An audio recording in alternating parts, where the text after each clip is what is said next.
выложил объявление о продаже своего принтера на сайте Юлы. Через 7 минут 10:30 со мной связался человек, предложил оформить доставку с предоплатой 20 000, получается, на полную сумму моего принтера. Я согласился, он мне сказал, что оформил все для доставки, и от меня требуется лишь перейти на свою почту, посмотреть сообщение и перейти по ссылке в сообщение на моей почте для получения моих денег.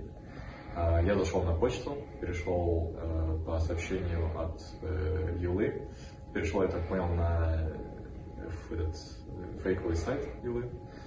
Там изначально я попытался предоставить информацию своей карты. У меня карта Сбербанк Виза. После предоставления информации мне написали то, что моя карта не поддерживается, после чего я решил обратиться за помощью к моему другу. Я ввел номер карты, ЦВВ. Да, трехзначный код и вот еще. И вроде все. Потом он сказал скинуть код. Я скинул. И уже после этого я захожу и вижу, что у меня оформлена кредитка с кредитом, видимо, 85 000. Я вижу, что уже он переведен, то есть эта сумма переведена на мою основную карту.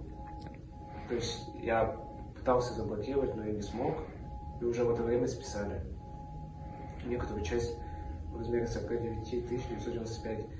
И тогда я обратился в поддержку, меня заблокировали, и я пришел сюда.